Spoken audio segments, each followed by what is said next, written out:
Seorang pria tiba-tiba melemparkan granat tepat ke arah pramugara. Sontak mengejutkan seluruh penumpang di dalam pesawat. Pramugara itu langsung berteriak, "Itu bom!" Namun belum sempat melanjutkan ucapannya, granat itu meledak, melontarkannya beberapa meter. Bersamaan dengan itu, suara peringatan menyala di dalam kokpit dan tongkat kemudi pesawat menjadi tak terkendali. Sementara itu, sumbu pada pintu kokpit sudah habis terbakar. Pintu tersebut meledak. Sebuah benda tajam menghantam wajah kapten dan sebuah lubang besar terbentuk di badan pesawat, membuat pesawat itu terjatuh dengan cepat. Pada momen kritis ini, sang kapten terbangun dan dengan sigap mematikan mesin akselerasi hanya berjarak 300 meter dari permukaan tanah. Kopilot dengan segera menarik tongkat kemudi ke belakang untuk mengubah arah pesawat. Namun sebuah gunung tinggi tiba-tiba muncul di hadapan mereka. Kopilot pun kembali menarik kendalinya. Lalu kapten menambah tenaga mesin dan akhirnya mereka berhasil keluar dari lembah tersebut. Namun sebelum mereka bisa bernapas lega, pria tadi menerobos masuk ke dalam kokpit dan mengancam, "Terbangkan pesawat ini ke Korea Utara atau aku akan meledakkan bom lain." Sang kapten dengan terpaksa menyetujui permintaannya. Sementara itu, pihak militer mengirim jet tempur untuk mencegat pesawat. Dengan segala cara, kopilot berusaha memberikan sinyal, tapi pada saat itu juga pria tersebut kembali masuk. Di waktu yang sama, jet tempur 1 menerima perintah untuk memberikan tembakan peringatan.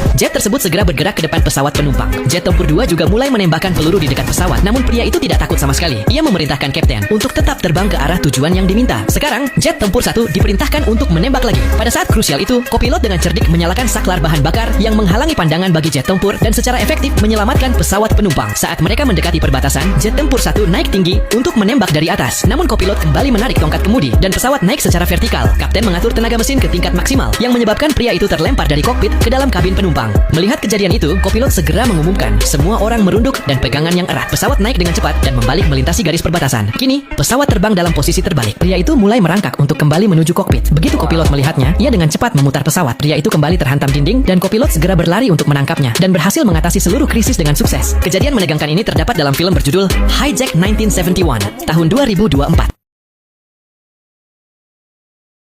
Seorang pria tiba-tiba melemparkan granat tepat ke arah pramugara. Sontak mengejutkan seluruh penumpang di dalam pesawat. Pramugara itu langsung berteriak, "Itu bom!" Namun belum sempat melanjutkan ucapannya, granat itu meledak, melontarkannya beberapa meter. Bersamaan dengan itu, suara peringatan menyala di dalam kokpit dan tongkat kemudi pesawat menjadi tak terkendali. Sementara itu, sumbu pada pintu kokpit sudah habis terbakar. Pintu tersebut meledak. Sebuah benda tajam menghantam wajah kapten dan sebuah lubang besar terbentuk di badan pesawat, membuat pesawat itu terjatuh dengan cepat. Pada momen kritis ini, sang kapten terbangun dan dengan sigap mematikan mesin akselerasi hanya berjarak 300 meter dari permukaan tanah. Kopilot dengan segera menarik tongkat kemudi ke belakang untuk mengubah arah pesawat. Namun sebuah gunung tinggi tiba-tiba muncul di hadapan mereka. Kopilot pun kembali menarik kendalinya. Lalu kapten menambah tenaga mesin dan akhirnya mereka berhasil keluar dari lembah tersebut. Namun sebelum mereka bisa bernapas lega, pria tadi menerobos masuk ke dalam kokpit dan mengancam, "Terbangkan pesawat ini ke Korea Utara atau aku akan meledakkan bom lain." Sang kapten dengan terpaksa menyetujui permintaannya. Sementara itu, pihak militer mengirim jet tempur untuk mencegat pesawat. Dengan segala cara, kopilot berusaha memberikan sinyal, tapi pada saat itu juga pria tersebut kembali masuk. Di waktu yang sama, jet tempur 1 menerima perintah untuk memberikan tembakan peringatan. Jet tersebut segera bergerak ke depan pesawat penumpang.